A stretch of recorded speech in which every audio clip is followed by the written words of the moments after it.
సాగు పెట్టుబడి కోసం కేంద్ర ప్రభుత్వం అందించే పీఎం కిసాన్ 23వ విడత డబ్బుల కోసం దేశవ్యాప్తంగా కోట్లాది మంది అన్నదాతలు కళ్లల్లో ఒత్తులు వేసుకుని ఎదురు చూస్తూ ఉన్నారు.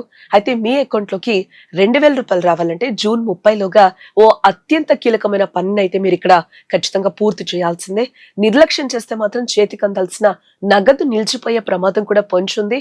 ఆ వివరాలు, నిధులు ఎప్పుడొస్తాయో, రైతులు ఏం చేయాలో పూర్తిగా ఈ సమాచారం ఈ వీడియోలో మీకోసం.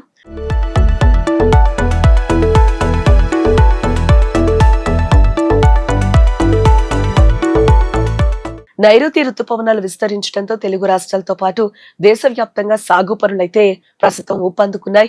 విత్తనాలు, ఎరువులు కొనుగోలు చేసేందుకు రైతులు పెట్టుబడి డబ్బులు రెడీ చేసుకుంటూ ఉన్నారు. ఇందులో భాగంగానే ప్రధానమంత్రి కిసాన్ సమ్మాన్ నిధి నిధుల కోసం ఆసక్తిగా ఎదురు చూస్తూ ఉన్నారు. అయితే రైతుల నిరీక్షణకు తెరదించుతూ 23వ విడత నిధుల విడుదలకు కేంద్రం సన్నాహాలైతే చేస్తూ ఉంది. గత 22వ విడత నిధులను ఈ ఏడాది మార్చి నెలలో ప్రధానమంత్రి నరేంద్ర మోదీ విడుదల చేసిన సంగతి కూడా మనకు తెలిసిందే. ఈ పథకం నిబంధనల ప్రకారం ఏడాదికి 3 విడతలుగా ప్రతి 4 నెలలకు ఒకసారి 2,000 రూపాయల చొప్పున మొత్తం 6,000 రూపాయలు లబ్ధిదారుల ఖాతాల్లో నేరుగా జమ అవుతాయి.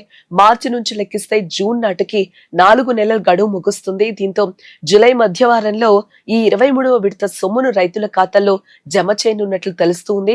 ప్రభుత్వం నుంచి ఇంకా అధికారిక ప్రకటన రానప్పటికీ గత రికార్డులను పరిశీలిస్తే జూలైలోనే నిధులు విడుదల కావడం ఖాయంగా కనిపిస్తుంది. ఎలాంటి మధ్యవర్తుల ప్రమేయం లేకుండా, అవినీతికి తావు లేకుండా ఈ నగదు నేరుగా రైతుల బ్యాంకు ఖాతాల్లోనే పడనున్నట్లుగా కూడా తెలుస్తుంది.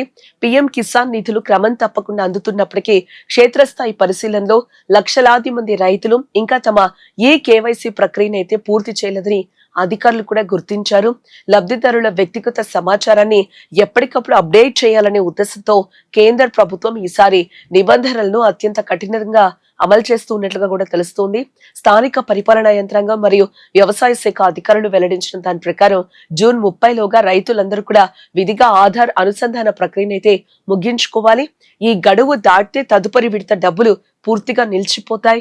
కేవలం కేవైసీ మాత్రమే కాదు, మీ అకౌంట్ లోకి డబ్బులు సక్సెస్ఫుల్ గా రావాలంటే మీ ఆధార్ నెంబర్ ధృవీకరణ జరగాలి. పీఎం కిసాన్ పోర్టల్లో మీ భూమి వివరాలు లింక్ అయి ఉండాలి. మీ బ్యాంక్ అకౌంట్ కు ఆధార్ కార్డు అనుసంధానం కావాలి.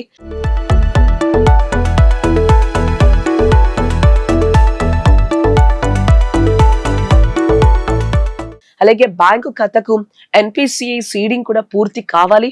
ఇందులో ఏ ఒక్కటి పెండింగ్ లో ఉన్నా కూడా మీ అకౌంట్ లో డబ్బులు పడే ప్రసక్తి కనిపించదు. రైతులు ఎక్కడికి తిరగకుండా, రూపాయి ఖర్చు లేకుండా తమ వివరాలకు చెక్ చేసుకునేందుకు మరియు కేవైసీ పూర్తి చేయడానికి ప్రభుత్వం ఎన్నో సులభమైన మార్గాలను అయితే అందుబాటులోకి తెచ్చింది. ఇంటర్నెట్, స్మార్ట్ ఫోన్ వాడకంపై కనీస అవగాహన ఉన్న రైతులు నేరుగా పీఎం కిసాన్ అధికారిక వెబ్సైట్ లోకి వెళ్లి ఫార్మర్ కార్నర్ ద్వారా తమ స్టేటస్ ను అయితే చెక్ చేసుకోవచ్చు. ఆధార్ ఓటీపీ సహాయంతో కేవైసీని నిమిషాల్లో ముగించవచ్చు. అలాగే కేంద్రం ప్రత్యేకంగా తీసుకొచ్చిన పీఎం కిసాన్ మొబైల్ యాప్ ద్వారా ముఖ గుర్తింపు లేదా ఆధార్ ఓటీపీ ద్వారా ఇంటి వద్ద నుంచే సులభంగా ప్రక్రియను కూడా పూర్తి చేసుకునే వెసులుబాటు కల్పించడం జరిగింది. దీనివల్ల రైతులకు సమయం, అలాగే ప్రయాణ ఖర్చులు కూడా ఇక్కడ ఆదా అవుతాయి ఖచ్చితంగా. ఒకవేళ స్వయంగా ఆన్లైన్ విధానంలో చేసుకోలేని వృద్ధులు లేదా టెక్నాలజీపై అవగాహన లేని రైతులు తమ సమీపంలోని కామన్ సర్వీస్ సెంటర్ లేదా మీ సేవా కేంద్రానికి వెళ్లి బయోమెట్రిక్ అంటే వేలి ముద్రలు వేసి ధృవీకరణ ప్రక్రియను పూర్తి చేసుకోవచ్చు. కాబట్టి చివరి తేదీ వరకు వేచి చూసి ఇబ్బంది పడకుండా అన్నదాతలు వెంటనే స్పందించి పీఎం కిసాన్ పోర్టల్లో మీ స్టేటస్ చెక్ చేసుకుని ఏవైనా పెండింగ్ ఉంటే వెంటనే సర్చ్ చేసుకుని రాబోయే సాగు పెట్టుబడి సాయాన్ని సురక్షితంగా పొందడం ఉత్తమం ఇక్కడ.